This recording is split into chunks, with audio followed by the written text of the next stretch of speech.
si je puis dire, de 10 heures, pardon, excusez-moi, parce que j'ai un petit message. De 8h10 à 20h, on va aborder la question des représentations sociales, pour le dire très rapidement, de 20h20 à 20h30. On va essayer de garder le timing, on va aborder le côté plus pragmatique. Et puis de 20h30 à 20h40, un dialogue va s'échanger entre Edgar et Pascal, 2 intervenants autour de la question du plaisir, notamment, en fait, en l'occurrence. Alors le temps est très serré, je vous le dis tout de suite, on va essayer de garder le timing. Je demande bien sûr aux intervenants d'essayer de garder ces 5 minutes de présentation maximum pour éviter que la soirée ne soit trop tardive. L'objectif bien sûr de cette soirée, c'est de partager un moment, convivial, décontracté autour de la question de la consommation d'alcool et de proposer un éclairage sur les bienfaits de la diminution, voire de l'arrêt de la consommation pendant ce temps du mois de janvier. Ça, c'est un petit peu l'objectif derrière tout ça, en fait, en gros. Donc malheureusement, vous êtes trop nombreux, comme Pascal l'a précisé, hein. Vous êtes plus de 300, donc les interactions vont être, relativement limitées. Le chat va vous servir aussi à peut-être poser, je dirais, ces questions sur lesquelles on va pouvoir rebondir dans un deuxième temps.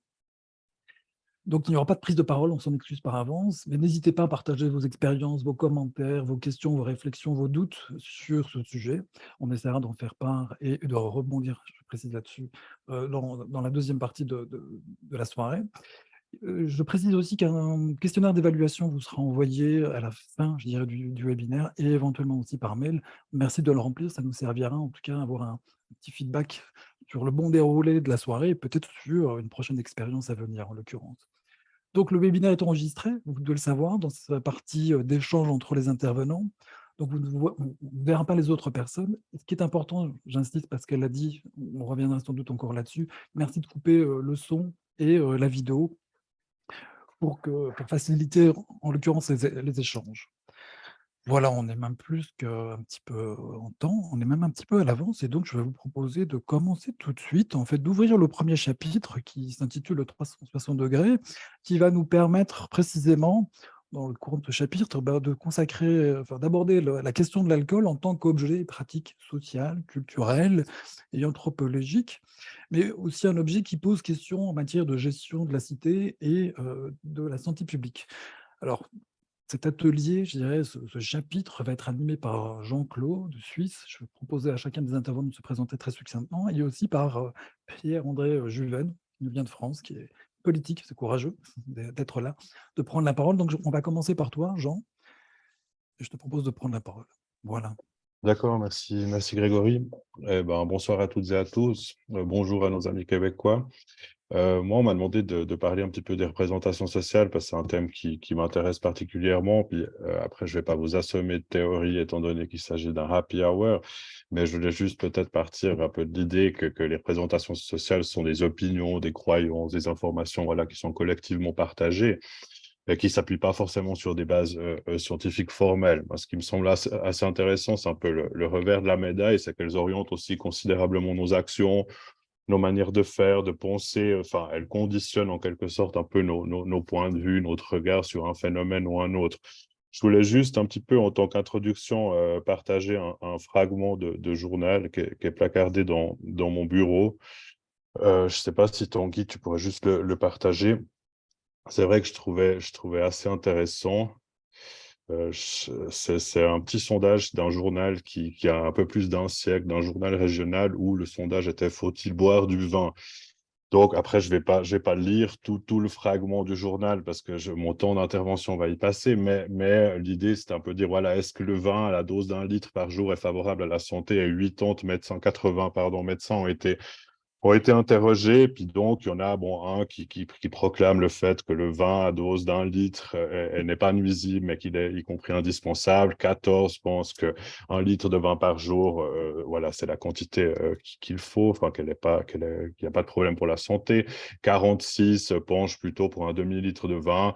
12 en condamnent l'usage et 7 trouvent que la question est un petit peu trop compliquée, bon, ma foi. Ce qui me semblait assez intéressant, j'ai pris ce petit fragment parce qu'il me semblait qu'il était assez révélateur. Ben, premièrement, du fait, on peut peut-être enlever le partage à moins que, enfin, je sais pas ce que vous voulez dire, mais ça me semblait assez intéressant comme ces représentations, elles évoluent dans le temps, elles sont dynamiques comme des concepts en général. Il y en a certaines qui tombent en désuétude, Il y en a d'autres qui se renforcent. Enfin bref, elles évoluent avec le temps. Ça me semblait assez révélateur, ce petit fragment de journal sur ce point-là. Puis ça me semblait aussi révélateur du fait que les champs professionnels, ils ne sont pas imperméables à toutes ces représentations socio-culturelles qui sont parfois très, très ancrées dans nos sociétés.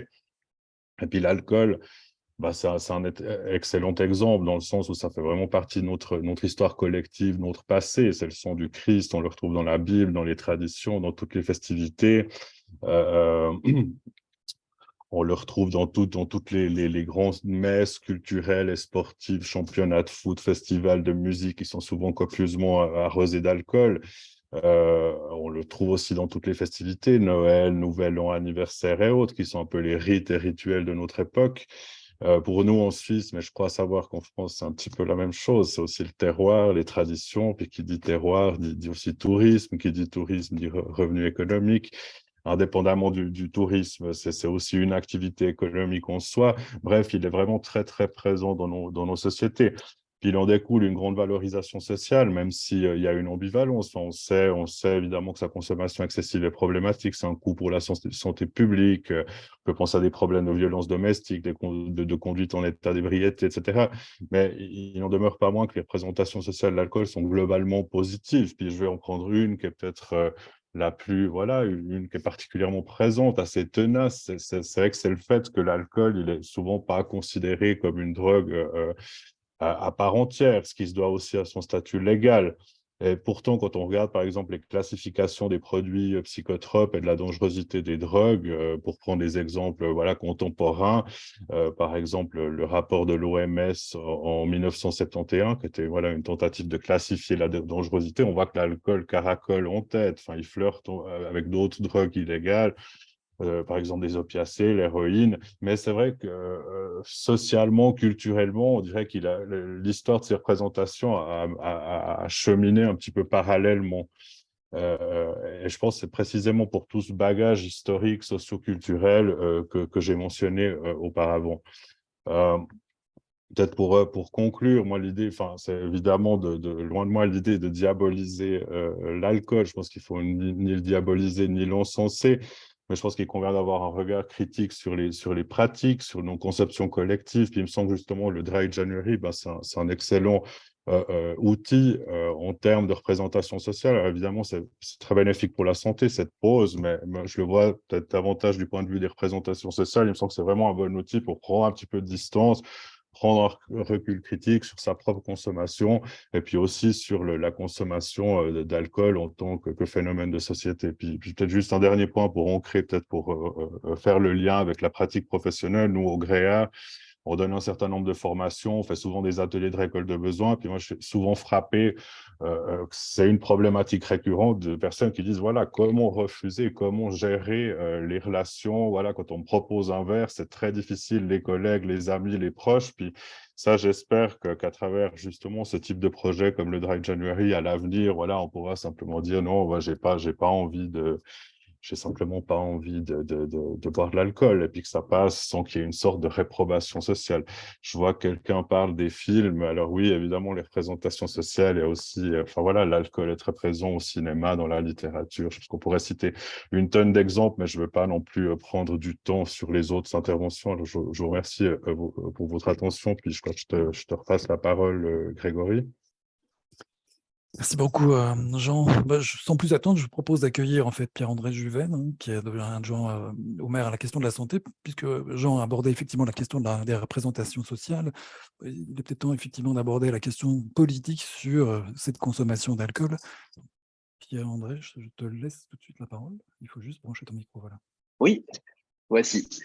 Bonsoir à toutes et à tous, ravi d'être présent ce soir. Donc Pierre-André Juven, je suis adjoint en charge de la santé au maire de Grenoble. Alors en 5 minutes, c'est un défi, peut-être encore plus dur que celui du Dry. Je ne vais pas revenir sur l'intérêt de cet événement et puis sur tout ce qu'il représente en termes de santé publique. Il y a évidemment beaucoup de spécialistes ici ce soir qui en parleront bien mieux que moi, pardon. peut-être insister sur ce que les villes peuvent faire, sur ce que les collectivités territoriales peuvent conduire comme politique publique, et en quoi est-ce que le DRAI est une opportunité pour mettre en avant un enjeu de santé publique et sensibiliser les habitants et les habitantes. Pour revenir très rapidement sur l'historique de l'engagement de la ville de Grenoble dans le Dry January, c'est un engagement très récent, hein, qui remonte à l'an dernier, qui est très récent, mais qui est néanmoins novateur, puisque jusqu'à présent, aucune collectivité locale en France ne s'était engagée dans cette démarche, et même les pouvoirs publics avaient fait le choix de reculer dans ce sens, puisque l'État devait s'engager sur un soutien au DRAI il y a 2-3 ans, et puis finalement, au dernier moment, avait décidé de ne pas soutenir cette initiative pour des raisons qui restent à expliquer, mais on peut évidemment faire des hypothèses sur notamment la place de certains lobbies. Les villes, en tant qu'acteurs politiques majeurs et locaux et au contact direct des habitants et des habitantes, semblaient être évidemment l'échelon le plus adapté pour conduire ces politiques-là. Et donc, avec la ville de Grenoble et son maire Éric Piolle, nous avons décidé d'engager un contact avec la Fédération Addiction, hein, pour les soutenir et s'engager dans cette politique-là, avec d'autres villes, donc en l'occurrence Toulouse, Nantes et Lyon, donc des grandes villes françaises, qui ont pour intérêt de ne pas être gouvernées par les mêmes partis politiques. C'était un enjeu important pour nous de montrer que les politiques de santé publique peuvent aussi être saisies par des partis politiques différents. Pour aller très rapidement sur ce que nous faisons dans le cadre du DRAI, mais nous avons encore beaucoup à faire et à apprendre, et c'est pour ça que c'est important de participer à ce genre d'événement. D'abord, nous l'appliquons à nous-mêmes. C'est-à-dire que nous avons arrêté l'alcool dans la restauration municipale. Il y avait jusqu'à ce mois de janvier encore du vin, de la bière au self. C'est désormais du temps passé, du temps révolu. Nous ne servons pas d'alcool dans les cérémonies de la ville au mois de janvier, alors que ce sont des moments assez importants. C'est la période des vœux de tous les secteurs, les vœux du maire, où il y avait jusqu'à présent de l'alcool. Il n'y a plus d'alcool en janvier dans les cérémonies de la ville. Nous tenons des conférences avec un enjeu qui est de réussir à faire venir du grand public, hein. Ça va être vraiment le défi des années qui viennent. Nous conduisons un travail avec les cafés, les bars, les hôtels, les restaurants. Là, nous sommes en proximité directe, hein. Nous avons un adjoint à la vie économique et au commerce avec lequel nous pouvons travailler sur ces sujets. Et il y a tout un travail d'information et de communication autour de ces questions et du DRAI. Et donc, si vous vous promenez dans les rues de Grenoble aujourd'hui, en ce mois de janvier, vous verrez un peu partout des affiches invitant à faire le Dry January. On complète ces actions par un travail de plaidoyer auprès d'autres villes, et notamment auprès de la métropole de Grenoble, hein, pour que d'autres collectivités locales rejoignent le mouvement. Moi, j'ai une conviction assez forte, c'est que d'ici 10-15 ans, le DRAI sera devenu quelque chose d'aussi institué que peuvent l'être aujourd'hui d'autres mois thématiques et beaucoup de collectivités locales. Et je pense que même l'État lui-même se sera rangé à cette initiative et à cette démarche.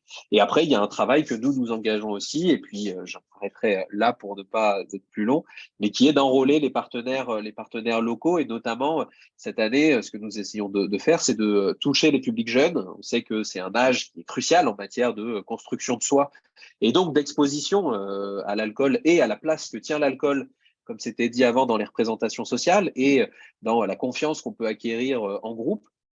Et donc, nous ciblons ce public-là plus spécifiquement cette année. Nous en ciblerons peut-être un autre l'année prochaine. Donc, nous travaillons aussi avec des acteurs universitaires pour aller vers ces étudiants.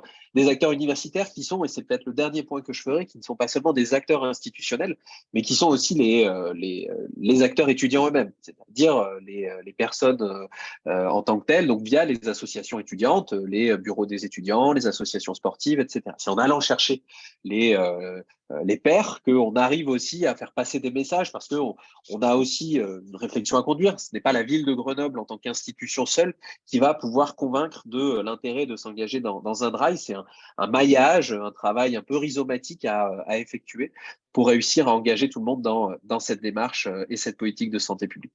Un grand merci pour votre invitation, en tout cas, et j'espère ne pas avoir été trop long. Merci beaucoup. Merci à toi. Alors, c'est un bel exemple de proactivité qui rencontre son petit succès, si j'en crois les réactions sur le chat. Il faut s'attendre à Grenoble à avoir une petite vague d'immigration, puisque ça a l'air de plaire à un bon nombre de participants et de participantes. Vous êtes plus que parfait parce qu'on est dans le timing, donc ce qui va nous permettre d'aborder justement et d'ouvrir ce deuxième chapitre qu'on a intitulé Gym Tonic, qui consiste justement et qui va nous permettre d'aborder la question des recettes, si je puis dire, entre guillemets, ou des pratiques ou des bonnes pratiques qu'on peut observer en termes de mise en place du Dry January, en l'occurrence, sur la manière de motiver aussi je dirais, la population la plus large possible sur cette question. Donc, sans plus attendre, je vais proposer à Benjamin de commencer, de prendre la parole, donc, puisqu'on va accueillir dans le cadre de ce chapitre 2 intervenants français. Donc, Benjamin, je te laisse tout de suite la parole. Merci. En fait, moi, je travaille pour la Fédération Diction et c'est vrai que quand on a préparé ce petit événement, on se disait ce serait bien d'avoir quelqu'un qui parle de son expérience du dry. Puis je me suis dit pourquoi pas moi, parce que j'aime bien raconter ma vie. Puis surtout, j'ai commencé le Dry January avant de travailler à la Fédération Addiction. Moi, c'est dès la première édition en France en 2020. C'est vrai que pour moi, c'est juste pour me présenter. Moi, j'ai 37 ans, j'habite en région parisienne. Et en fait, j'ai commencé à m'interroger sur ma consommation d'alcool, surtout sur des questions de santé, pas tellement de dépendance, ou je sais pas quoi, mais j'avais fait un petit test en ligne qui un jour me disait que j'avais 80% de chances en plus d'avoir un cancer de l'œsophage. J'ai fait ah. Et donc à ce moment-là est arrivé le Dry January en France et c'est vrai que il y a eu une petite polémique avec l'État qui s'est retiré, qui ça a été repris par les associations et c'est vrai que ça fait pas mal de pub et du coup je me dis pourquoi pas moi. Donc je l'ai fait en janvier 2020 avec une première grosse difficulté en ce qui me concerne, c'est que mon anniversaire est en janvier. Donc j'ai décidé de sauter ce jour-là. Pour le coup, j'ai vu le jour de mon anniversaire. Après, deuxième difficulté, quand mon premier Dry January, c'est vraiment en société. Alors, c'est vrai qu'il y a beaucoup de gens qui disent qu'il y a une pression à boire, etc. Moi, j'ai des potes plutôt cool qui ne mettent pas trop la pression là-dessus. Mais par contre, c'est le fait, notamment, je me souviens d'une soirée d'anniversaire en appartement où on me retrouve à 22h sobre, entouré de personnes totalement ivres. Et c'est très compliqué et je me suis vraiment ennuyé. Deuxième difficulté, c'est toujours social. C'est en janvier, il y a souvent les vœux, les gâteaux des rois au boulot, etc. Et c'est vrai que quand mon employeur me paye du champagne, j'ai vraiment du mal à refuser. C'est un petit peu voilà, mais vraiment, enfin, l'issue de ce premier Dry January, c'est vraiment aussi l'impression d'avoir acquis plein de compétences, en fait, de pouvoir choisir, en fait, de me rendre compte qu'il y a des verres dont je peux complètement me passer.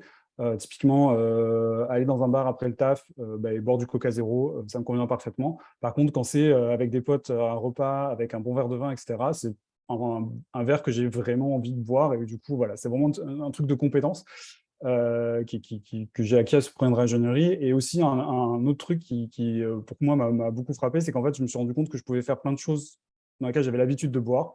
Sortir, aller dans un bar, aller dans un club, même draguer, que je le faisais avec quelques verres dans le nez. Et en fait, une fois qu'on se rend compte qu'on peut le faire complètement sobre et qu'en fait, on est normal et que tout va bien, c'est vraiment plutôt cool. Donc ça, c'était mon premier Dry January qui m'a permis de pas mal diminuer ma consommation. En 2021, ça a été beaucoup plus compliqué. C'était le Covid, les bars étaient fermés et c'était, en ce qui me concerne, une grosse déprime. Donc, j'ai tenu genre 15 jours. Mais j'ai pas laissé tomber. En 2022, j'ai repris. Et par contre, j'ai décidé d'associer des potes à moi et des connaissances, en fait, puisque en fait, je me suis rendu compte que je n'étais pas du tout le seul à m'interroger sur ma consommation. Et du coup, j'ai créé un groupe de discussion sur WhatsApp avec des potes ou des potes de potes. Et c'était vraiment un truc super instructif, à la fois moi pour partager mon expérience, donner des conseils, mais aussi en recevoir et de me rendre compte qu'il y a plein de situations différentes et que en fait, c'est une interrogation, en tout cas, des gens de mon âge qui est super courante et tout le monde l'apprend différemment. Il y a des gens qui vont vraiment arrêter de voir, d'autres pour qui ça va être très compliqué, d'autres pas du tout. Mais c'est vraiment une discussion et un truc qui est super cool à faire, de faire le Dry January en groupe et de créer cet espace de discussion-là où on peut échanger de manière libre et surtout non jugeante. Et ça, c'est vraiment une règle, je pense, assez importante quand on parle de ces choses-là. Donc voilà, là, on est en janvier 2023. Je pense que par rapport à il y a 2-3 ans, j'ai à peu près diminué par 2 ma consommation. J'ai aucune difficulté à pas boire en semaine ou des trucs comme ça, alors qu'avant, je pense que ne pas boire 2 jours par semaine, c'était compliqué. Aujourd'hui, pour moi, c'est plus du tout un souci. Voilà, mon dernier souci, c'est plutôt genre quand je bois, les repères de consommation disent de ne pas dépasser 2 verres. Bon, là, je pense que je dépasse un peu. Donc voilà, c'était mon expérience de Dry January qui vaut ce qu'elle vaut et que je vous livre comme ça. Voilà. Merci Benjamin. Nous allons poursuivre cette plongée pragmatique en invitant Sandra à prendre la parole, qui est patientes expertes. Et donc, je vais les proposer tout de suite, sans plus attendre d'enchaîner sur le propos de Benjamin. Sandra. Bonsoir à tous. Voilà. Je partage mon écran. Voilà, donc je fais partie de l'association France Patients Experts Addiction qui certifie des patients experts, donc qui ont connu un parcours dans les addictions. Et quand en France s'est lancée la campagne du défi de janvier, elle s'est beaucoup lancée sur les réseaux sociaux on n'avait pas de campagne de Santé publique France. Et nous, les patients experts, on a cette expertise d'accompagner nos pairs et de l'entraide, hein, donc beaucoup. Et puis aussi sur les réseaux, puisqu'on est plusieurs à avoir des groupes Facebook. Et puis aussi, on est des modérateurs du forum Addicted, où on accompagne des personnes autour de l'addiction. Donc, ça nous a paru quand même très important de pouvoir offrir un lieu aux personnes, un groupe fermé, où les personnes soient en sécurité, où on fasse régner la bienveillance, la tolérance, où ils puissent échanger sur leurs difficultés. Donc, c'est un groupe qui a beaucoup progressé, surtout cette année. On a quand même beaucoup de personnes qui ont intégré le groupe. On a vraiment voulu offrir cet espace aux challengers du défi de janvier, mais avec l'aspect des supporters, donc c'est-à-dire des personnes qui ont déjà connu une conduite addictive, qui savent ce que c'est que de ne pas consommer pendant des soirées ou pendant une période donnée, par choix, parce que certains n'ont pas envie de consommer et puis d'autres ont eu des conduites addictives. Et puis donc, au fil du temps, puisqu'on est à la 3e édition en France, nous avons des personnes qui sont restées sur le groupe et qui accompagnent ceux qui commencent à faire leur premier défi. Donc cette année, puisqu'il y a des personnes qui arrivent et c'est la première fois qu'ils font, parce qu'on en parle de plus en plus en France. Voilà. Et donc, ils profitent de l'expertise de chacun, ils échangent leurs astuces. Et au fil des années, donc, on a de plus en plus de personnes qui viennent partager tout ça. Voilà, donc ça fonctionne vraiment sur ce système-là d'entraide. Beaucoup de personnes ont rejoint le groupe cette année. Donc, il y a vraiment une grande bienveillance qui règne. C'est ça qui est vraiment chouette. Ça donne envie d'aller sur ce groupe et de partager. Il y a également beaucoup, beaucoup d'humour. Quand il y a une personne qui doit participer à un événement qui se prépare et où il sait qu'il y aura de l'alcool, il va venir solliciter le groupe pour avoir du soutien, pour recevoir des astuces. Donc, il y a plein de personnes qui viennent soutenir. Il y a également beaucoup de tolérance, d'humour qui règne. Et puis, c'est avant tout un défi qu'on se lance à soi-même. Donc, il y a certaines personnes qui peuvent aussi avoir choisi à un moment donné, un week-end, de consommer un verre, 2 verres, voilà. Donc, il n'y a pas de jugement par rapport à ça. C'est chacun son défi et on se soutient. On est là tous ensemble dans le même but. Et puis, il y a 2 expressions qui ressortent beaucoup cette année. Moi, ça m'a marqué. C'est qui le patron, qui revient beaucoup. Quand il y en a quelqu'un qui a réussi à tenir son défi un soir un peu compliqué, c'est qui le patron? Alors, avec des petits gifs et tout. Donc, c'est très imagé, puis c'est très interactif, hein, ça bouge beaucoup. Et puis, la deuxième expression que j'ai relevée, c'est ensemble, on est plus fort. Donc, ça retrace bien le côté de l'entraide qui règne. Voilà, donc vous voyez les chiffres, hein. On a eu donc là, c'était fin décembre jusqu'au 15 janvier, presque 1000 personnes en plus, c'est beaucoup pour un groupe Facebook. Et puis, vous voyez, la participation est quand même importante. Et puis, il y a, sur les 2000, quasiment tout le monde participe. Donc, c'est vraiment très, très interactif, c'est vraiment très sympa. Il y a aussi des qui sont seuls, qui ont choisi de faire cette pause pendant le mois de janvier et qui pour autant sont seuls. Donc, elles trouvent du soutien, hein, sur le groupe. Et puis, il y a aussi des personnes, dans un couple, une personne peut faire le défi et pas l'autre. Donc, c'est important d'avoir aussi ce soutien. Et ils remarquent aussi enfin, c'est ce que je retrouve sur le groupe, c'est que c'est de plus en plus connu, les défis de janvier en France, en tout cas. Donc, il faut moins se justifier de ne pas consommer par rapport aux éditions précédentes. Mais dans certaines familles ou groupes d'amis, il y a beaucoup moins de tolérance. Donc c'est là où le groupe va venir encourager, porter, rassurer.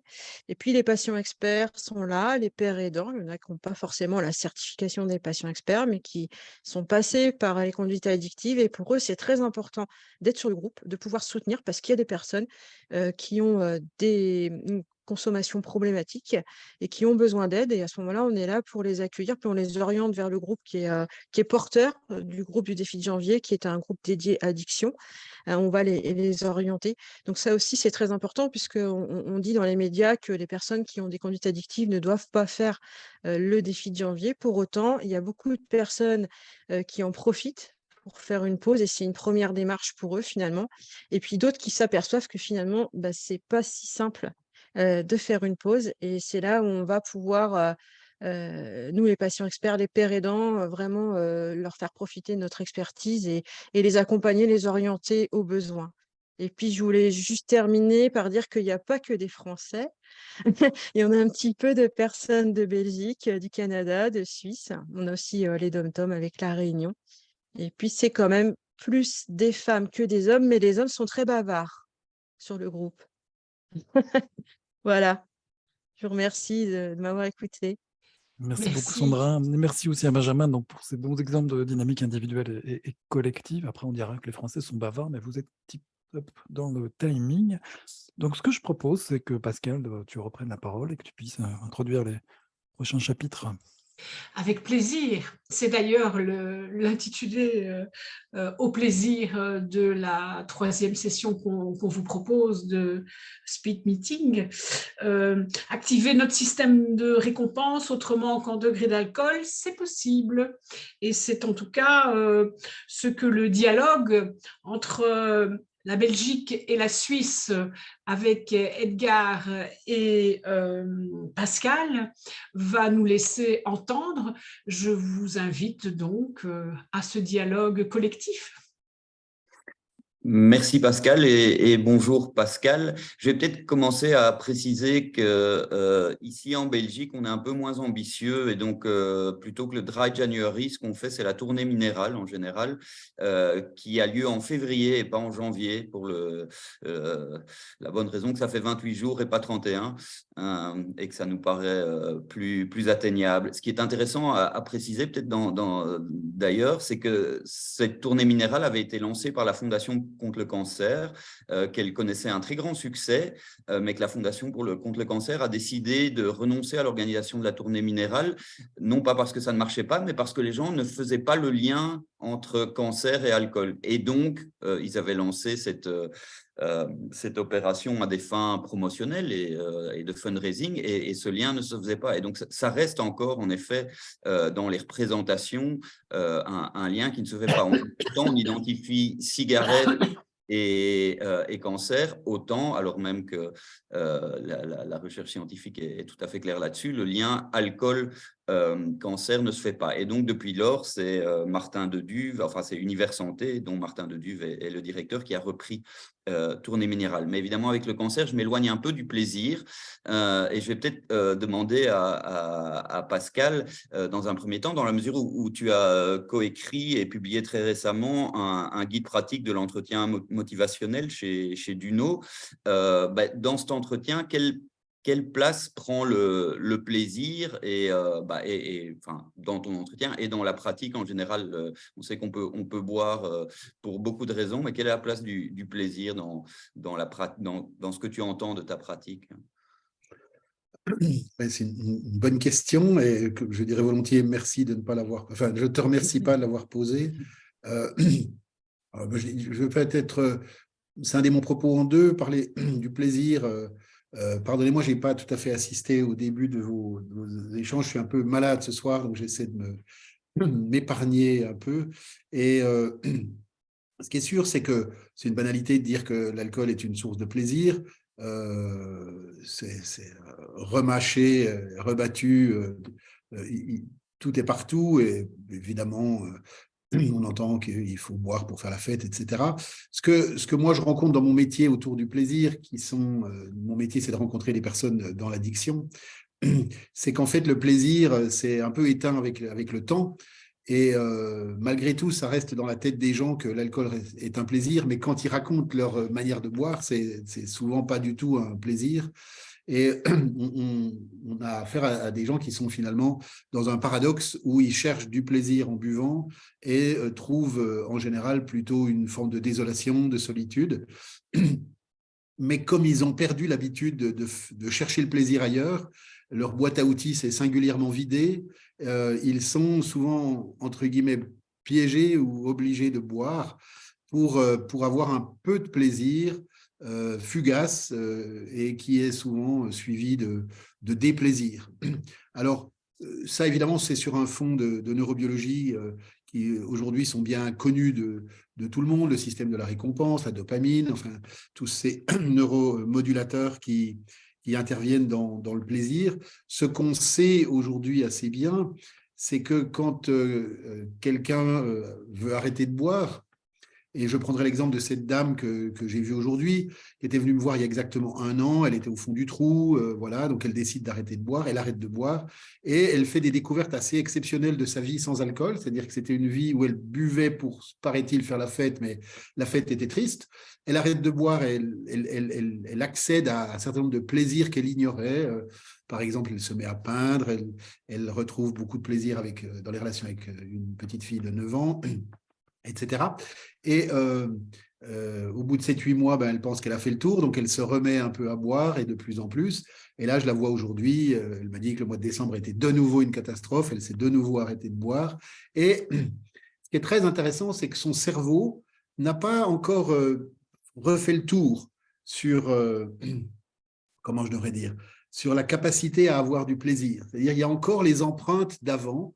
Et c'est probablement ce qui est un frein important à la connaissance du plaisir chez les personnes qui sont devenues addictes, c'est que le cerveau a tout ramassé autour de l'alcool ou de la drogue et il n'y a plus de place pour le reste. Et c'est une vraie éducation ou un reconditionnement du cerveau auquel on doit avoir affaire pour que les gens s'engagent dans des activités qui ne leur procuraient pas forcément de plaisir jusque-là, mais qui peuvent, avec le temps, leur en procurer. Et ça me permet de faire le lien avec l'entretien motivationnel, pour dire que dans l'entretien motivationnel, on va justement essayer de stimuler chez nos interlocuteurs, interlocutrices, toute possibilité de réaccéder à cette idée du plaisir qu'ils ont souvent perdue, comme je l'expliquais, et pour lesquels il faut essayer de les encourager à élaborer une pensée qui soit une pensée un peu décalée par rapport à pour me sentir bien, pour avoir du plaisir, il faut que je boive, passer à il y a peut-être une autre manière d'avoir du plaisir, et si oui, laquelle, et comment je peux élaborer une pensée là autour. Et ce déconditionnement du cerveau, c'est, je dirais, une des tâches de l'entretien motivationnel, puisque si les gens arrivent à mobiliser de l'énergie là autour, ils vont donc se motiver pour inventer, imaginer toutes sortes de pistes, d'outils, de moyens pour avoir du plaisir qui ne sera pas un plaisir né d'un court-circuit, puisque l'alcool, ça fait un court-circuit neurobiologique. Et c'est pour ça qu'on y retourne, parce qu'au lieu d'avoir besoin de 30 ou 40 minutes pour déclencher le plaisir, eh bien, avec l'alcool, on a besoin de 3 minutes. Évidemment, le cerveau est un grand paresseux et il va toujours demander plus et de plus en plus vite. Voilà ce que je pourrais dire pour commencer. J'étais un peu long, pardonnez-moi. Pas de souci. J'en profite peut-être pour signaler que donc, moi, je travaille pour une association qui s'appelle Prospective Jeunesse et plus particulièrement, je suis rédacteur en chef de la revue Drogue, Santé, Prévention à laquelle je fais de la publicité, mais comme c'est gratuit, voilà, vous pouvez vous abonner, y compris dans sa version papier et on vous l'envoie gratuitement. Il se fait que le dernier numéro est sur l'alcool à l'occasion de la sortie en Belgique. Ah ben voilà, merci Grégory. Voilà. Formidable, toujours up-to-date. À l'occasion de la sortie d'un plan alcool en Belgique, enfin ce qu'on appelle un plan alcool, parce qu'en réalité, la mesure probablement phare et la plus audacieuse, la plus liberticide est d'interdire la vente d'alcool sur les stations-service entre 22h et 6h du matin. Donc vous voyez que la Belgique ose et innove. Et au moment d'essayer de comprendre pourquoi ce plan est tellement pusillanime, enfin pourquoi le politique ne parvient pas à réglementer un tout petit peu sérieusement tout ce qui concerne la vente d'alcool. Il y a deux raisons majeures. La première, c'est les lobbies. Et bon, là, vous savez que la Belgique est un très gros producteur et exportateur de bière. Et donc, forcément, il y a un lobby économique important. Mais il y a aussi une très grande peur. En tout cas, c'est les deux éléments qui reviennent le plus chez les experts et expertes de la question. C'est donc le lobby et la très grande peur des hommes politiques, des femmes politiques d'apparaître comme des peines à jouir, enfin des gens qui, au moment où c'est difficile, veulent gâcher la fête. Et donc, je voulais peut-être t'entendre là-dessus. Alors là, c'est à un niveau moins individuel, mais sur le fait que ce lien entre alcool et fête, et donc alcool et plaisir, est aussi celui qui empêche probablement une réglementation plus adéquate. Alors oui, alors la place des lobbies, on peut parler de la France par exemple, puisque l'État ne participe pas au Dry January, au défi de janvier, sur injonction de M. Macron, dont on sait qu'il est très sensible au lobby viticole français, alcoolier, et donc l'État français, jusqu'à 2023 en tout cas, après avoir dit qu'il allait participer, s'est désengagé. Donc on voit bien que les lobbies... le lobby de l'alcool, que ce soit le lobby viticole en France ou brassicole en Belgique, AB InBev ou tous ces gens-là, sont à la manœuvre. Et en France, en 1991, il y a eu cette fameuse loi E20 qui visait à réglementer la publicité, l'accès des jeunes à l'alcool, etc. Et depuis que ça a été voté, c'est une assez bonne loi de santé publique qui a eu des effets intéressants. Et les lobbies n'ont cessé de la déshabiller depuis qu'elle existe, à coup d'amendements, de lois, de compromissions des hommes politiques. Et on voit bien en Suisse aussi, on a toutes sortes de discussions sur les taxes, la bière,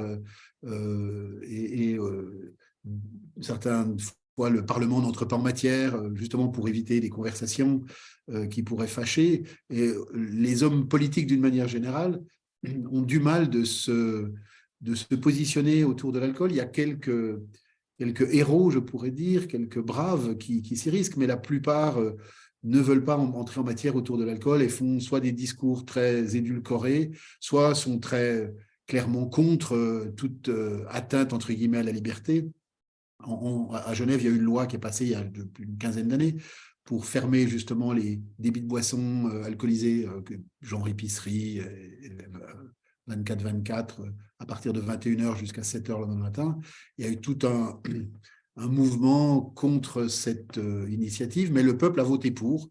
Et en Suisse, comme chacun le sait, le peuple est souverain. Et donc, à Genève, depuis déjà de nombreuses années, à partir de 21h, en dehors des restaurants et des débits de boissons comme les bars et les boîtes de nuit, on ne peut plus acheter d'alcool. Pascal, est-ce qu'on est un petit peu juste dans le timing? Est-ce que je peux te demander un petit mot de conclusion, peut-être? Oui, bien sûr. Je suis un bavard invétéré. Pardonnez-moi. Il y avait une question là, autour de l'alcool et du plaisir. Alors, c'est vrai, il y a une remarque en disant qu'on boit finalement pour avoir du plaisir ou pour se soulager de quelque chose. C'est les deux grandes idées. Mais on pourrait dire que peut-être se soulager, c'est essayer dans la diminution de la souffrance, c'est peut-être pour accéder à une part de quelque chose de mieux.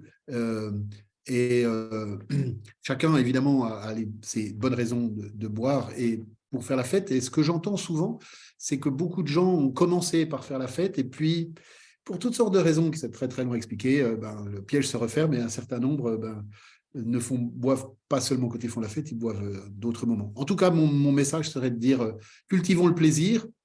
Il y a beaucoup de manières d'avoir du plaisir, écouter la musique, marcher, courir, faire l'amour, tout danser. Ça donne danser, oui, aussi, bien sûr, le yoga.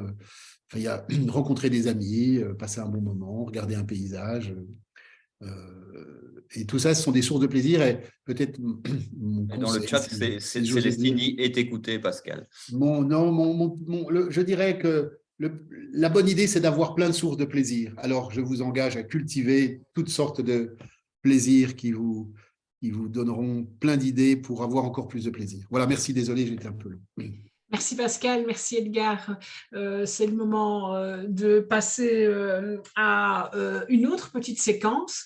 C'est un petit intermède, ça s'appelle le Wood Clap et c'est Martin qui va vous présenter ce petit intermède, vous expliquer la méthode à suivre. Martin, qui je le rappelle, mais il le dira peut-être lui-même, est promoteur de la tournée minérale en Belgique au mois de février. À toi Martin. Merci Pascal, bonjour à toutes et tous et merci effectivement à Edgar d'avoir déjà introduit Tournée Minérale. Merci aussi à Pascal Gache que j'ai eu plaisir d'avoir en formation à Paris lors d'une séance sur le programme Alcochois grâce à la Fédération Addiction. Et programme d'ailleurs que j'utilise aussi en tant qu'alcoologue, pas uniquement, mais c'est un de mes outils, c'est un des outils dans ma boîte à outils pour accompagner les patients que je suis.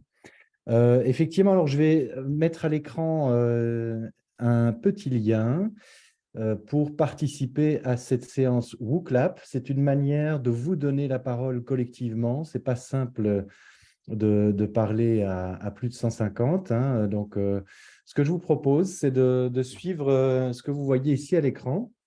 Alors, peut-on juste me confirmer que vous voyez bien une page avec un QR code? Oui, apparemment oui, très bien.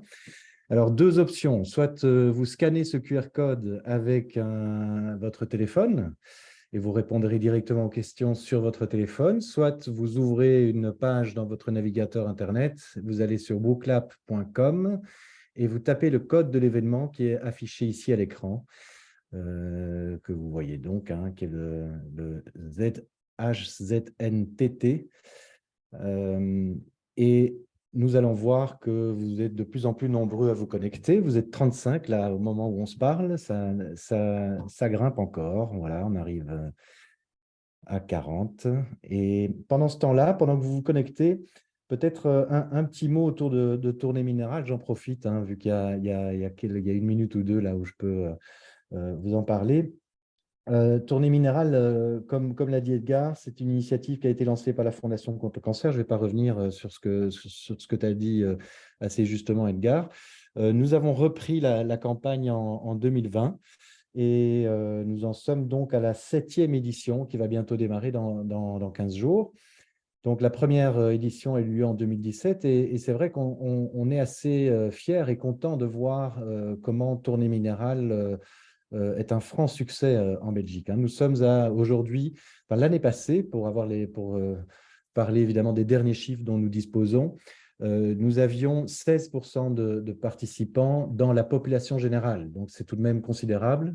Ça veut dire qu'il y a environ, à la Belgique, c'est 11 millions d'habitants. Nous avons environ 1,5 million de personnes qui font de Tournée Minérale. Donc, effectivement, c'est un gros succès et on espère atteindre 17 ou 18% cette année.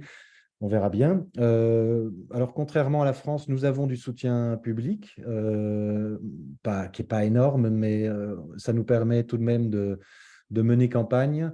Et une des manières aussi, on a un soutien financier qui est assez faible, mais nous avons aussi un soutien médiatique, c'est-à-dire que au-delà même des interviews et des nombreux sujets sur la Tournée Minérale fin janvier, début février, et nous avons aussi des espaces de radiodiffusion en télé et en radio pour diffuser des spots de prévention.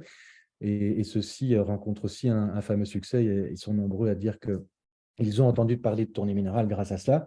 Et on peut chiffrer d'ailleurs, hein, cet avantage-là, c'est des espaces gratuits donc, en télé et en radio qui sont imposés en fait aux chaînes qui diffusent chez nous. Eh bien, ça rameute du monde et ça vaut environ 300 000 € de ces espaces de radiodiffusion. Donc, c'est tout de même intéressant. Donc, on a un vrai soutien.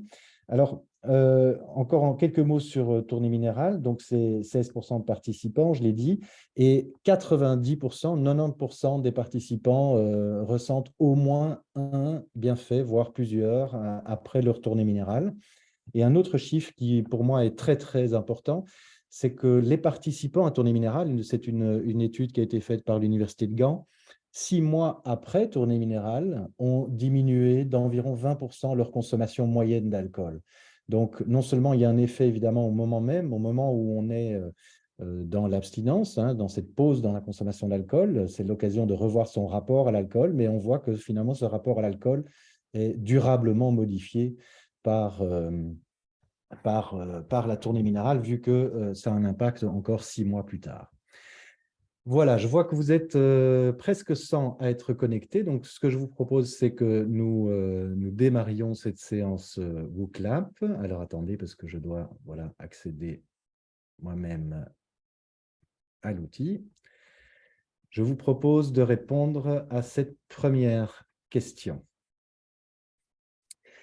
Alors, ceux qui ne participent pas spécialement au défi, vous pouvez répondre effectivement à cela, mais je pense que c'est intéressant aussi, si jamais ce n'est pas spécialement le Dry January ou la Tournée Minérale à laquelle vous participez, que vous répondiez aussi de manière générale au fait de faire une pause dans votre consommation ou de ne pas boire du tout. Qu'est-ce que ça vous procure ?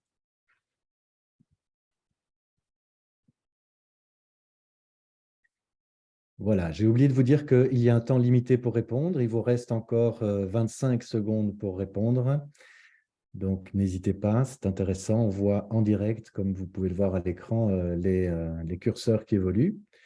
Et vous pouvez d'ailleurs choisir plusieurs items, hein.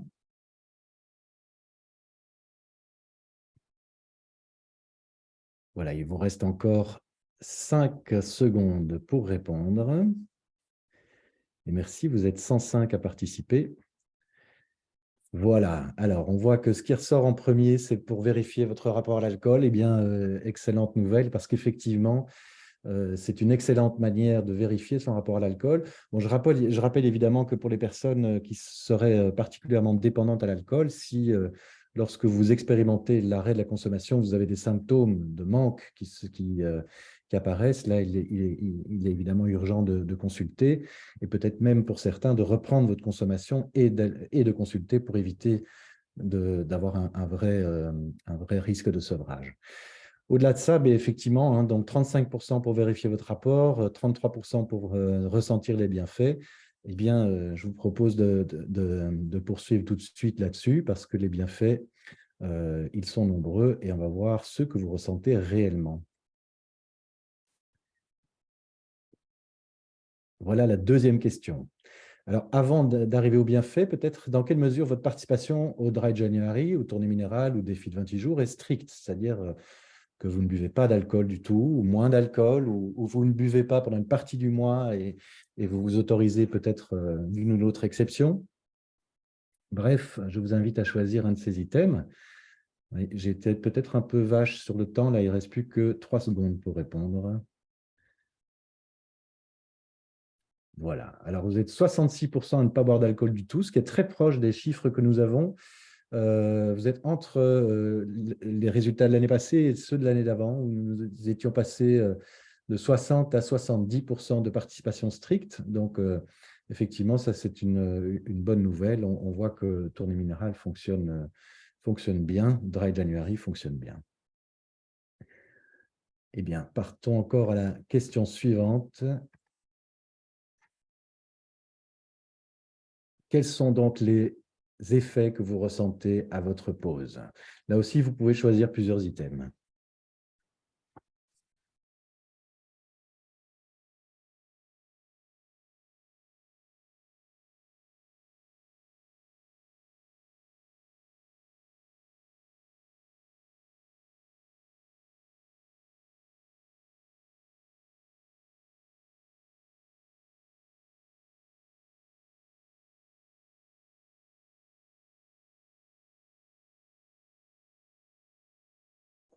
Bon, Martin, je découvre cette animation, c'est génial.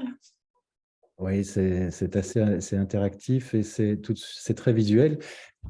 Eh bien, voilà, le vote se termine. Alors, j'ai plus d'énergie, 45%. Je ne vais pas m'étendre là-dessus, mais effectivement, c'est aussi en lien avec le deuxième item, hein, je dors mieux, 36%. Alors, rapidement, peut-être, lorsqu'on consomme de l'alcool, je ne vais pas rentrer trop dans les détails, mais effectivement, on vient entamer son pic de mélatonine, hein, pendant l'hormone du sommeil, disons. Et ce pic de mélatonine diminué fait qu'on a aussi plus souvent des micro-réveils, voire des réveils tout courts en deuxième partie de nuit, ce qui entame fortement notamment le sommeil paradoxal, qui est, pour faire simple, le repos de l'esprit plus que du corps. Le sommeil profond est plutôt le repos du corps et le sommeil paradoxal plutôt le repos de l'esprit. Et en deuxième partie de nuit, nous avons plus de sommeil paradoxal. Et comme nous avons un pic de mélatonine diminué à cause de l'alcool, eh bien, nous avons un moins bon sommeil paradoxal et donc un moins bon repos psychique qui fait que nous sommes en général plus irritables, avec un peu moins d'énergie aussi le matin.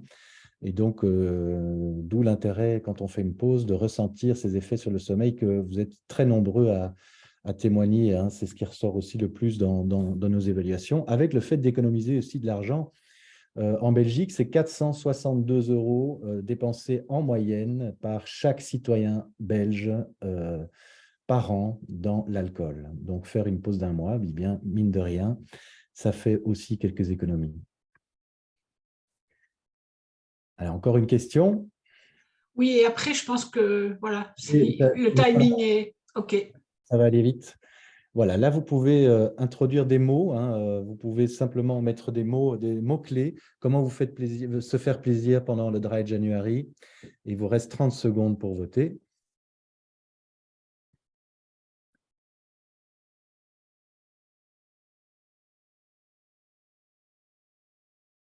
Je crois que le sport sort beaucoup.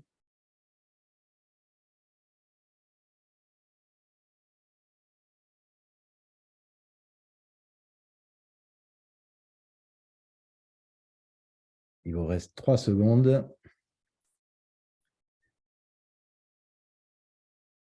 Et voilà. Donc, les mots, évidemment, qui sont en gras ou en grand sont les plus cités. Marcher, le sport, alors l'alcool, évidemment, il y a toujours des messages contradictoires. Promenade, j'ai pris un chien, je vois, des boissons au gingembre. Alors, tiens, je tombe dessus et je m'arrête. C'est quelque chose que mes patients témoignent souvent, c'est les boissons avec des goûts marqués, des boissons au gingembre, des jus de tomates, des boissons au citron, bref, des goûts francs, permettent en général de bien faire le job comme boisson de substitution. Donc, je voulais le souligner. Et alors, je terminerai pour respecter le timing par une dernière question rapide. Voilà. Comment souhaitez-vous être soutenu pour faire le Dry January? Ça peut servir les différentes associations qui sont ici présentes ce soir.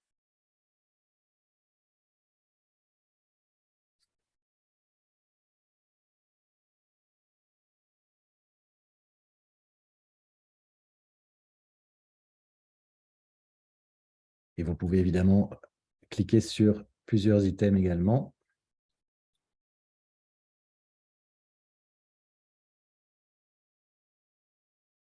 Voilà, vous avez presque tous voté. Vous êtes à 80 sur 110.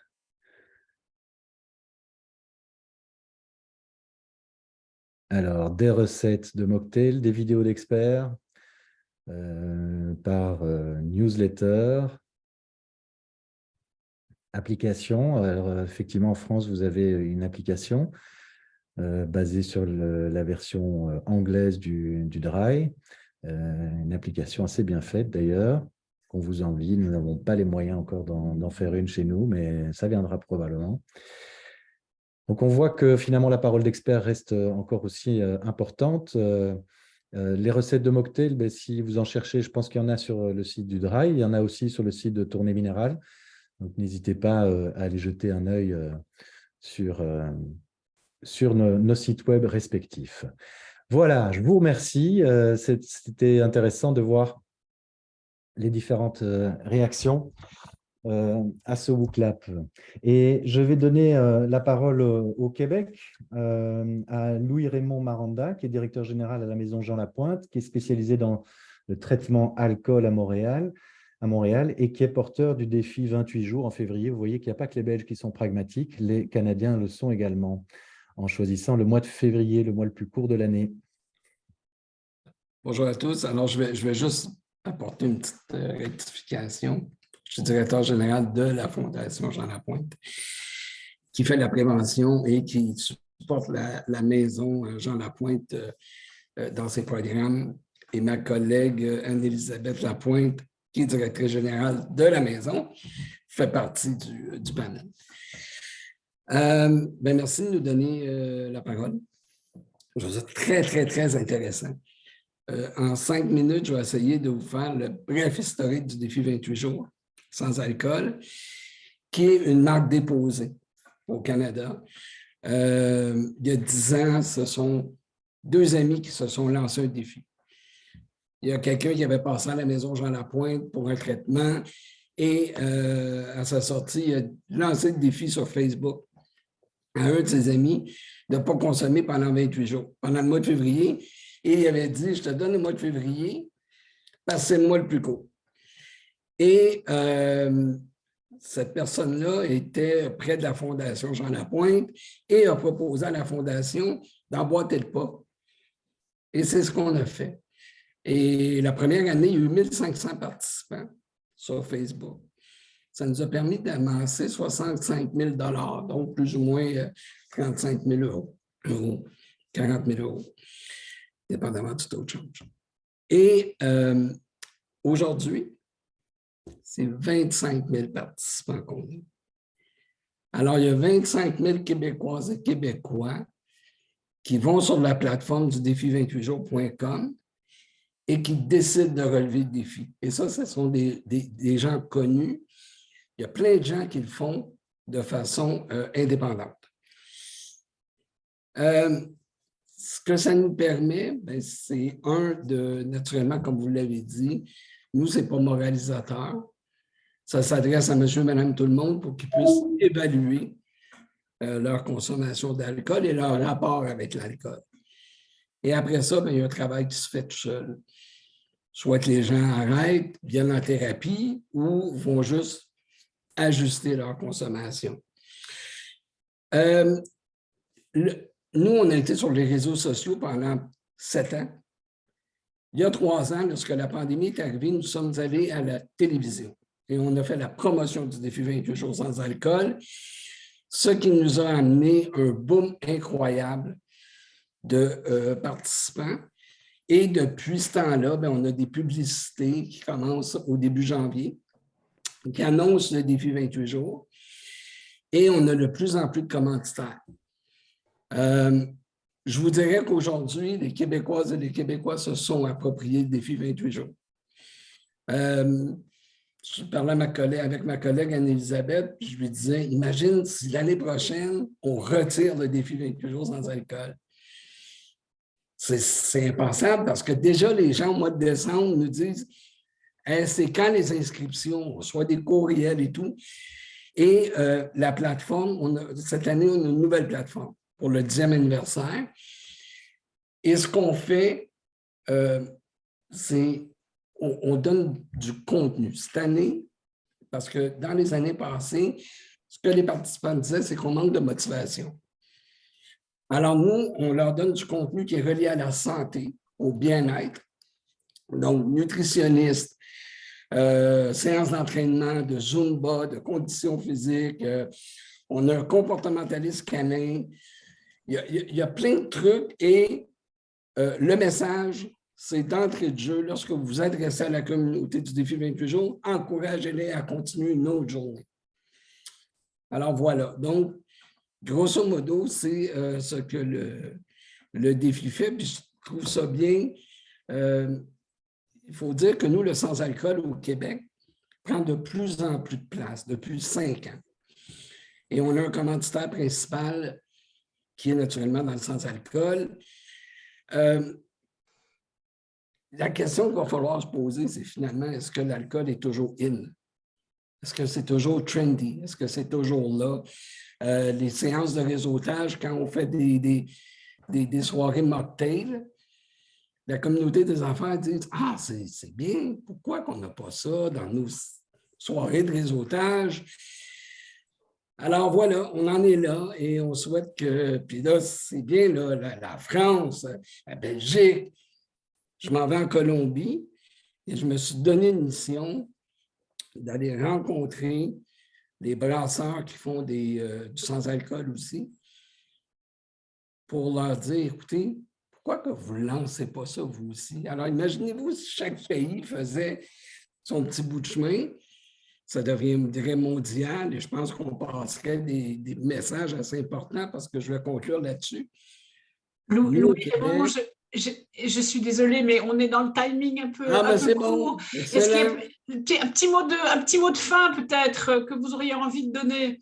Oui, bien malheureusement, au Québec, c'est une société d'État, la Société des alcools du Québec. Alors donc, il y a un monopole et on fait plus la promotion de consommer de l'alcool. Par ricochet, il y a une entreprise qui fait la modération. Alors voilà, mais c'est ça. Il y a du boulot encore de ce côté-là. Il y a beaucoup de boulot, mais on avance. C'est très bien. Merci en tout cas. Grégory? Oui, merci beaucoup. Un bel exemple aussi c'est ce qui est espéré à travers cet événement, c'est de faire un peu boule de neige, quoi, si je puis dire, en l'occurrence. Voilà, c'est peut-être le moment où justement on va être un tout petit peu plus interactif et je vais peut-être proposer aux différents intervenants de rebrancher leur caméra parce qu'il est plus que probable qu'ils soient sollicités par rapport aux questions, aux réactions qui ont été collectées. C'est le moment de remercier aussi une personne de l'ombre qui est Martin, qui a collecté justement toutes ces questions et commentaires et qui peut peut-être nous revenir pour nous faire part de quelques questions qui auraient été évoquées et de voir à qui éventuellement on pourrait les adresser. Oui, merci Grégory. Bonjour à toutes, tous. Bonsoir pour l'Europe. On a eu énormément effectivement de réactions sur toutes les interventions. Beaucoup de félicitations, de remerciements, des partages qu'il y a pu avoir. Il y avait une question là, qui était adressée à Martin, mais je pense que pas exclusivement, là, sur question autour de la reprise après une pause, comme on peut faire au mois de janvier. Beaucoup disent qu'on repart de plus belle, est-ce vrai? Et sinon, qu'est-ce qui fait qu'on ne boit plus autant? Fait que, une question autour de la reprise, ça peut être aussi assez intéressant. Alors effectivement, je pense qu'il y a de nombreuses personnes qui pourraient répondre ici très rapidement et je vais le faire de manière un peu caricaturale peut-être, mais ne m'en veuillez pas, c'est de manière à être concis. Lorsqu'on arrête de boire, on va notamment diminuer un de nos neurotransmetteurs qui est le GABA et le cerveau s'habitue en fait fortement au GABA. Quand on boit de l'alcool quotidiennement ou presque, on a un taux de GABA augmenté. Et finalement, notre cerveau s'habitue à ce taux de GABA et on peut le déshabituer aussi dans l'autre sens. Ce qui fait qu'en général, après un mois d'abstinence, vous allez prendre peut-être un premier verre et vous allez ressentir beaucoup plus fortement les effets de l'alcool qu'un mois auparavant. Et simplement, votre cerveau s'étant déshabitué, eh bien, il réagit plus fortement. Et cela permet quelque part, étant donné qu'on ressent les effets plus vite, eh bien, de s'arrêter aussi plus vite de boire parce que on a les effets plus rapidement, peut-être les effets parfois recherchés d'ailleurs plus rapidement. Globalement, c'est aussi parce qu'on a entraîné son cerveau à résister à l'appel de l'alcool et peut-être parfois au réflexe, tout simplement, à la consommation réflexe, au verre réflexe en rentrant du travail, en préparant le repas ou que sais-je. Eh bien, nous sommes déshabitués pendant un mois à ce réflexe et on a réfléchi à sa consommation, ce qui fait qu'on a une consommation plus consciente après un mois d'arrêt à tournée minérale. Et cette consommation plus consciente fait qu'en général, on a plutôt tendance à diminuer sa consommation après une période d'abstinence. Alors certains, effectivement, reprennent de plus belle, mais c'est loin d'être la majorité. Mais ça peut être complété par d'autres personnes autour de la table. Oui, merci Martin. Peut-être que quelqu'un d'autre souhaitait ajouter des éléments. L'idée, c'est aussi de permettre un maximum de questions, de trouver réponse. Donc voilà. Alors, je me dis que peut-être que Pascal pourrait rebondir là-dessus. Il a parlé de l'entretien motivationnel, mais la question qu'on peut lire en filigrane, c'est un peu comment rendre le changement pérenne. Donc, il a déjà un petit peu esquissé la question, enfin la réponse en l'occurrence. Je vous coupe juste une minute. Il y a quand même une personne qui demande, Martin, si tu peux expliquer le récepteur GABA. Oui, Tu je vais parlais pas, du GABA. je vais pas aller trop dans les détails. Le GABA pour dire de manière simple, c'est le feu rouge du cerveau. C'est celui qui arrête l'activité électrique d'un neurone et l'alcool va augmenter en fait le nombre de feux rouges dans le cerveau. Et le cerveau étant un organe qui aime l'équilibre, eh bien, il n'aime pas avoir trop de feux rouges, il aime bien avoir un équilibre de feux rouges et de feux verts. Et donc, progressivement, en buvant de l'alcool quotidiennement ou presque, on va faire en sorte que notre cerveau se réhabitue avec un taux de GABA augmenté. Et donc, c'est comme si, au lieu d'avoir un interrupteur pour un feu rouge, il va en falloir 2 ou 3. Et donc, ces 2 ou 3, ce sont ces 2 ou 3 verres d'alcool supplémentaires nécessaires pour finalement faire en sorte que le cerveau reste à l'équilibre. Alors, c'est un peu technique, mais tout simplement, c'est un processus qui est relativement réversible. Et donc, quand on boit moins d'alcool, eh bien, on diminue finalement cette quantité de GABA, ce qui est un neurotransmetteur. On en connaît d'autres plus connus, la dopamine, la sérotonine. Eh bien, le GABA est un neurotransmetteur et rééquilibrer ces GABA, c'est aussi se redonner plus de chances de mieux maîtriser sa consommation d'alcool, pour le dire de manière un peu schématique. Merci Martin. Est-ce que quelqu'un d'autre souhaite rebondir sur ce que Martin vient de dire, ou on peut passer peut-être à d'autres questions, parce que j'ai vu qu'il y avait pas mal de questions là, Martin. Oui, il y a beaucoup d'autres questions. Je ne sais pas si quelqu'un voulait réagir en plus, non?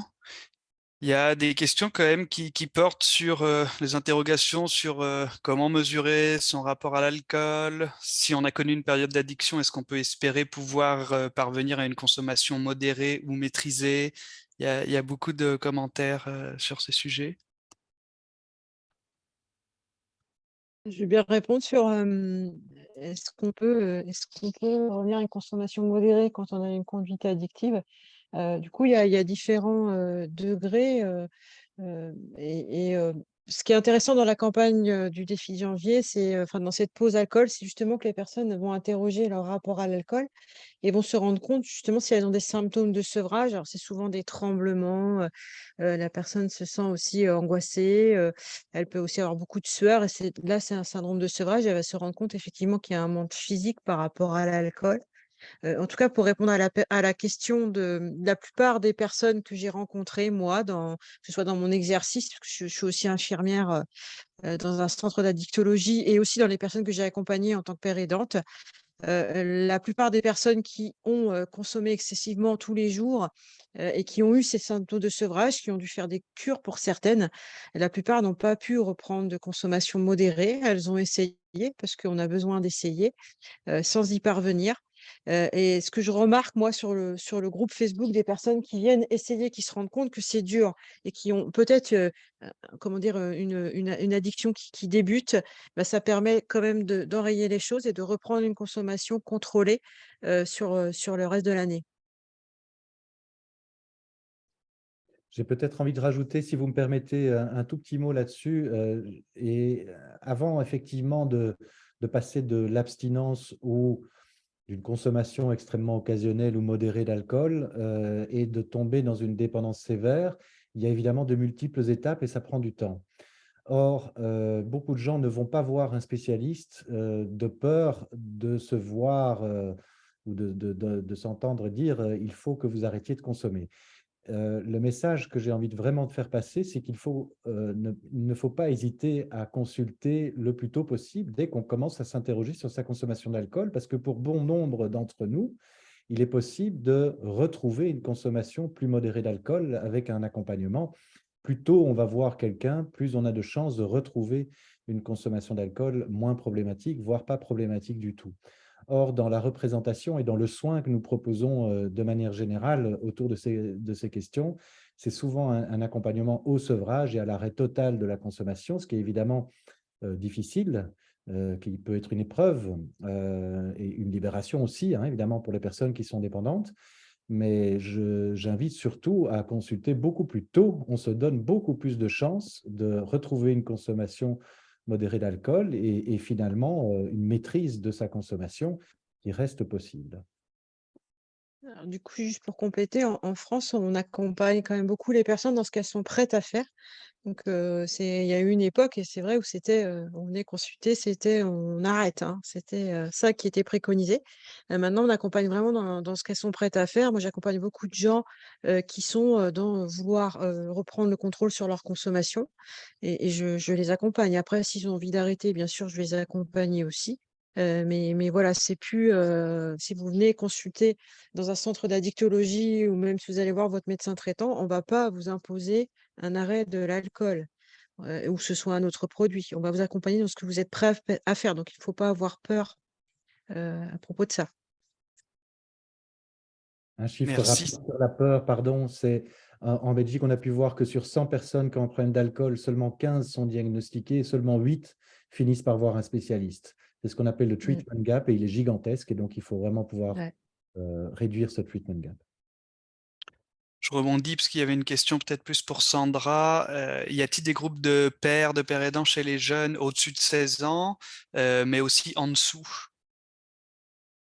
Alors, en dessous de 16 ans, on a alors je vais peut-être mal prononcer, c'est Alatine, de la mouvance des alcooliques anonymes Alatine. Il y a aussi, ils font des groupes pour les jeunes.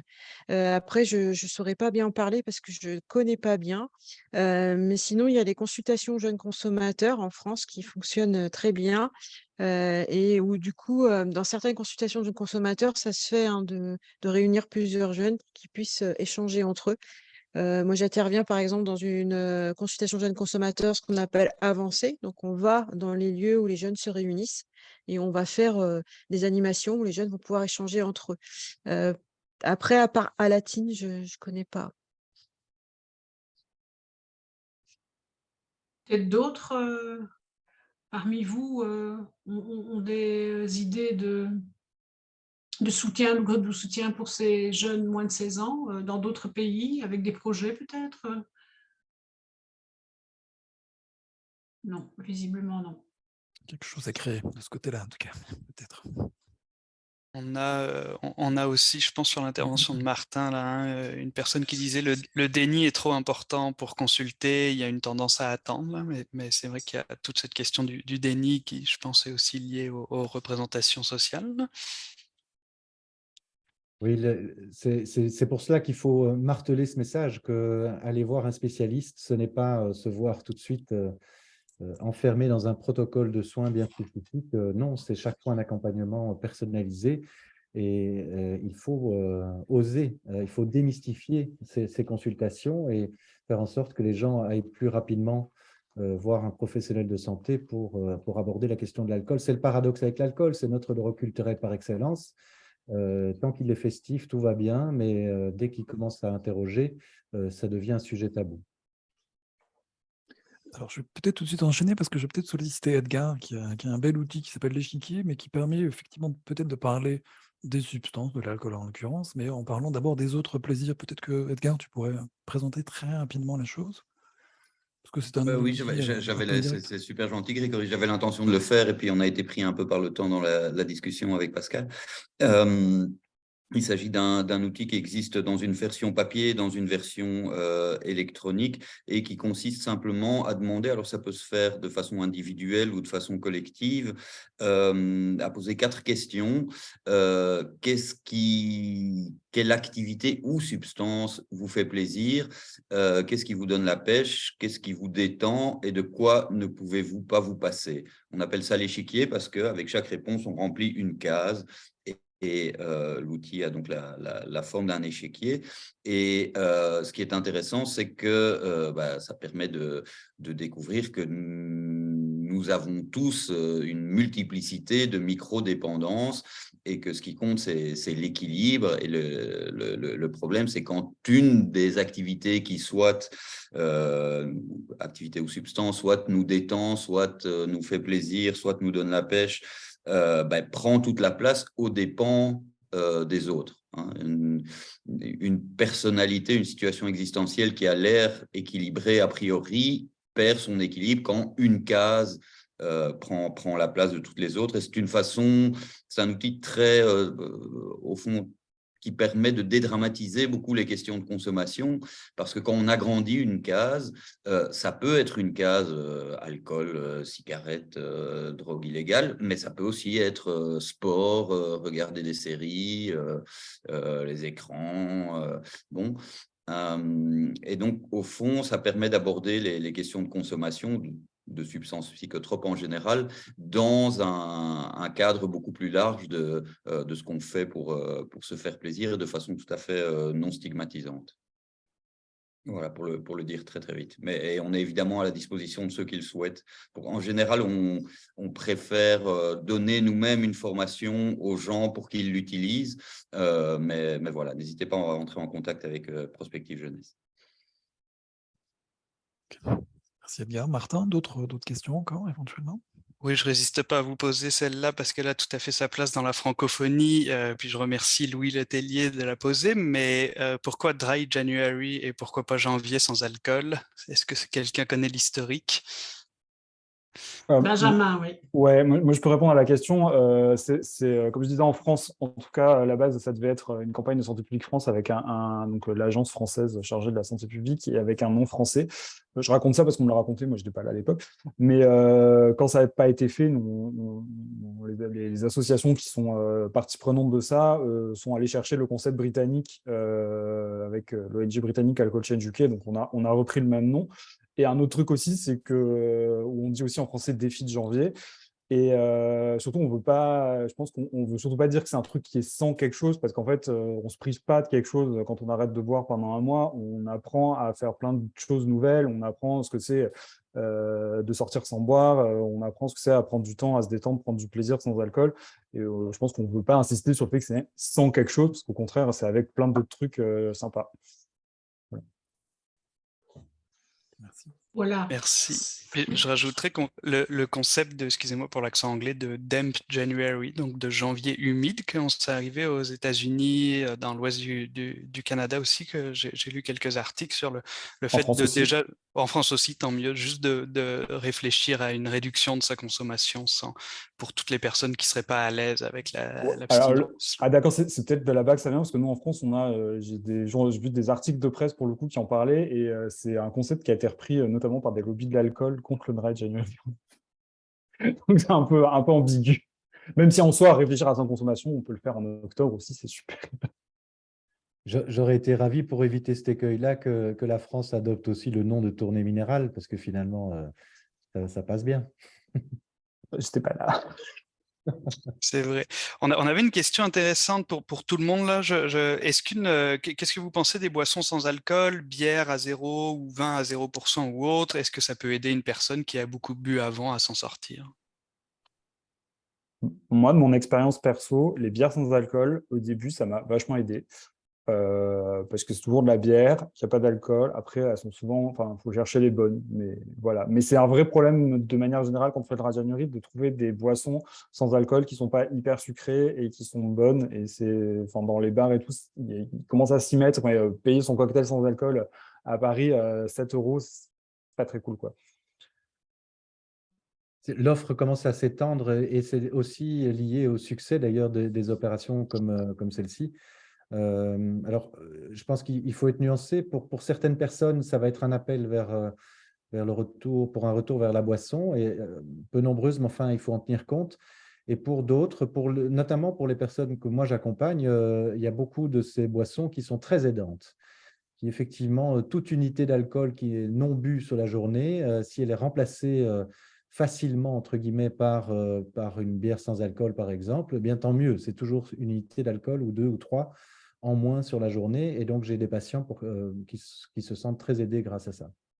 Moi, j'ai une réflexion par rapport à ça.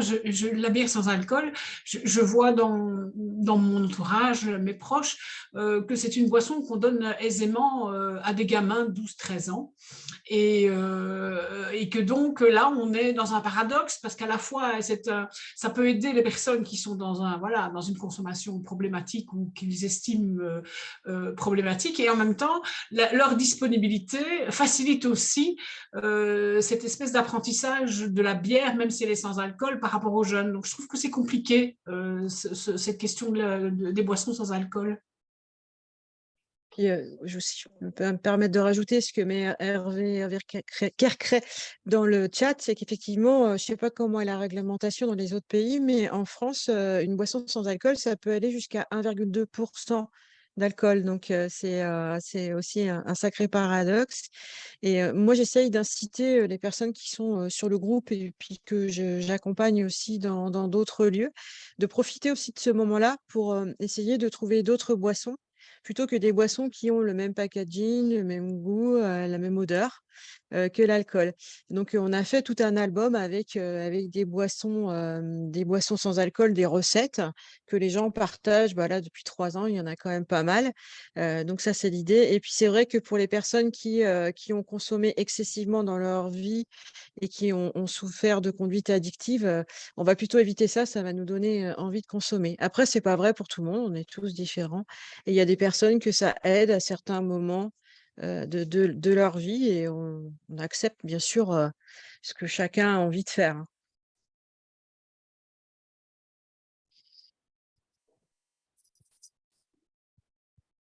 Est-ce que, Martin, on prend encore une petite dernière question, éventuellement, une remarque, un commentaire? Oui, il y en avait une sur... il y avait eu beaucoup, je ne sais pas si Pascal est encore avec nous comme il était souffrant, mais sur l'intervention de Pascal, y a-t-il du plaisir dans la résistance, le reconditionnement, ça prend combien de temps?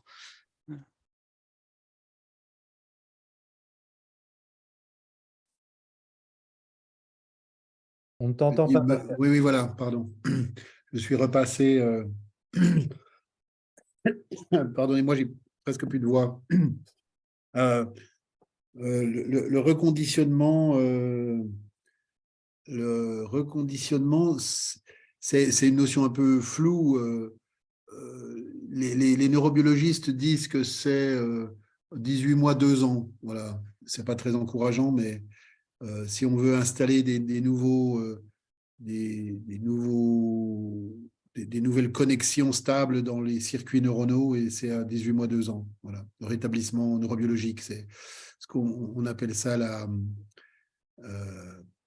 pas la flexibilité neuronale, ça porte un autre nom. La plasticité neuronale. Plasticité neuronale, merci. Voilà. La neuroadaptabilité, c'est 18 mois, 2 ans, oui, de stabilité pour faire au cerveau assez spontanément des choses qu'il ne faisait pas spontanément. Voilà. Alors, je vais peut-être tout de suite réagir par rapport à ce que tu dis. C'est que je pense qu'en fait, ce n'est pas que du comportement. C'est aussi comment construire un environnement, un contexte de vie où l'alcool est moins présent, voire pas présent pour certaines personnes. Donc ça peut prendre du temps. Alors oui, quand je dis de reconditionnement, c'est au sens très large, puisque le cerveau se reconditionne aussi avec l'environnement, hein. Et d'ailleurs, souvent, les gens par exemple, qui cessent complètement de boire, parfois de façon bien inconsciente, entre guillemets, se rendent compte qu'ils ne fréquentent plus les mêmes personnes. Donc, ils aménagent leur environnement très progressivement pour le rendre compatible avec leur nouvelle manière de faire. Ça ne se fait pas forcément de façon brutale, ça peut être de façon relativement fluide. Pour certains, c'est de façon assez brutale. Voilà. Mais de l'alcool, il y en a partout, donc il faut plutôt que les gens apprennent à vivre avec un environnement alcoolisé, ce qui n'est pas le cas, par exemple, ce qui est moins le cas des drogues illégales, par exemple, où il y en a pas partout. Voilà. C'est pas comme l'alcool. Donc le reconditionnement, on pourrait dire environnemental, est un peu différent. Je crois, en tout cas. Mais c'est quand même bien d'un reconditionnement dont il s'agit, c'est-à-dire un certain nombre de réflexes doivent être changés pour d'autres réflexes. Et puis ça reconditionne la manière de penser. Par exemple, je peux sortir dans une soirée où les gens font la fête en buvant et moi, je ne vais pas boire et ça sera acceptable. Ça ne sera pas qu'une frustration. Ça peut même ne pas être une frustration du tout. Voilà. Et puis, quand j'en ai assez, je m'en vais. Je ne me frustre pas si ça ne me plaît pas, ou je n'y vais pas si je pense que je ne vais pas y avoir de plaisir. Il y a aussi ce reconditionnement-là. Je ne me sens pas obligé d'aller dans un truc où je vais m'ennuyer, parce que tout le monde sera ultra alcoolisé, pas moi. Voilà, quelques réflexions à chaud qui valent ce qu'elles valent, mais ce qui est sûr, c'est que 2 mois, ce n'est pas assez long. Des fois, les gens ils s'améliorent comme ça pendant 3 mois, puis ils pensent que la messe est dite. Et malheureusement, la messe n'est pas dite. Voilà. Ok, merci Pascal. Alors l'autre Pascal peut-être, je ne sais pas ce que tu en penses, Oui, mais Grégory. je vois le timing et je me dis qu'il est peut-être temps de proposer à la cheville ouvrière de la soirée d'apporter le mot de clôture. Donc je vais proposer peut-être à Célestine Périssinoto du Gréin de nous rejoindre et Mais peut-être, qui était super active sur le chat, hein, Célestine, là. oui Tu bien t'es donné à sûr, fond, là. mais peut-être de la voir enfin et d'intervenir pour clôturer un peu la soirée. Célestine, si tu peux nous rejoindre. Voilà, j'ai remis la vidéo et le micro. Alors oui, je vais terminer ce webinaire qui était vraiment super, très riche. Je terminerai avec deux petites citations que je trouve assez amusantes. C'est l'alcool me fait vivre des moments inoubliables dont je ne me souviens jamais. Et puis, moi, je dis toujours non à l'alcool, mais il ne m'écoute pas. Et avec le Dry January, eh bien, c'est justement le contraire qu'on est en train de faire. C'est une aventure, comme on l'a entendu tout à l'heure, de la part surtout de Benjamin et de Sandra, qui requiert aussi l'aide des pairs, faire partie d'une communauté, ça c'est très important pour relever ce défi, et que sur Facebook, on trouve ce genre de communauté, mais pas seulement. Je retiens aussi le plaisir, garder le plaisir dans tout ce qu'on fait, même dans ce Dry January, le plaisir aussi à faire des choses qu'on avait peut-être oubliées qu'elles existaient parce qu'on buvait. Ça, on a pu l'entendre dans l'entretien entre Pascal et Edgar, qui ont croisé leur regard à ce sujet. Sans oublier l'aspect politique. À Grenoble, cette initiative, elle est absolument incroyable de pouvoir, qu'une ville soutienne le Dry January et encourage dans sa communication à faire une pause. Et puis oui, les représentations sociales, ça alors, je pense que ça la vie dure. L'alcool est tellement ambivalent. On est toujours dans les quantités, mais combien tu bois? Est-ce qu'on peut quand même boire un peu? Puis ça ne fait pas du mal à la santé. Il ne faut pas oublier que l'alcool, c'est effectivement une substance toxique, si ce n'est une des plus dangereuses. Donc oui, vraiment très riche webinaire. Merci à tous les participantes et les participants. Le chat ne faiblit pas, c'est génial. Je vais terminer avec des remerciements déjà à toute l'équipe. Je vais redire les noms. Tanguy aux manettes, je ne sais pas si on le verra. Benjamin, Laetitia et Pauline pour la com. Martin, le booklab. Martin, un autre Martin pour la gestion du chat. Pascal et Grégory en maître de cérémonie. Et puis pour les intervenantes et intervenants, Jean-Claude, Pierre-André Juvent, Pascal Gache, Edgar Chaud, Sandra Pinel, Louis-Raymond Maranda, et j'espère que je n'ai oublié personne, sinon qu'il ou qu'elle s'exprime. Et puis, vous invitez aussi, vous allez recevoir un lien pour aller faire une évaluation. Et c'est important pour nous de voir ce que ça donne. C'est un premier webinaire international dans la francophonie, comme on vous l'a dit au début. C'est une nouvelle expérience. Qu'est-ce que vous avez aimé? Qu'est-ce que vous auriez voulu avoir de plus, de moins? Est-ce que la partie interactive aurait dû être plus longue? Est-ce que, voilà, tout ce que vous avez envie de dire, dites-le dans cette évaluation. Pour nous, c'est important. Vous dire aussi qu'il y a un fort réseau alcool dans chaque région qui ont été représentées ici ce soir. Adressez-vous à ces organisations sur le terrain si vous avez des questions. Souvent, les premiers conseils sont gratuits ou alors pris en charge par l'assurance maladie. Et puis enfin, on mettra les vidéos sur nos sites respectifs puisque ça a été enregistré, les conférences. Donc voilà, vous pouvez repartager et aller revoir tout ça une fois peut-être un peu plus au calme, avec une bonne tisane, que je vous souhaite d'ailleurs de prendre encore ce soir avant de vous coucher pour faire de jolis rêves. Est-ce que j'ai tout dit? Pascal, Grégory, Tanguy, C'est tout bon. Martin? Oui, il me semble. On souhaitait aussi te remercier, Célestine, pour avoir porté tout ce cette organisation voilà, et toute l'énergie positive que tu as insufflée. Merci beaucoup. Merci. Juste vous dire qu'il y a eu des tonnes de remerciements sur la messagerie. Merci Il à ne toi. reste plus qu'à clôturer l'événement et à vous souhaiter à toutes et tous une bonne fin de soirée et peut-être à bientôt pour d'autres événements en tout cas. Portez-vous bien. Bientôt, Merci merci. beaucoup. Au revoir tout le monde. Au revoir, merci.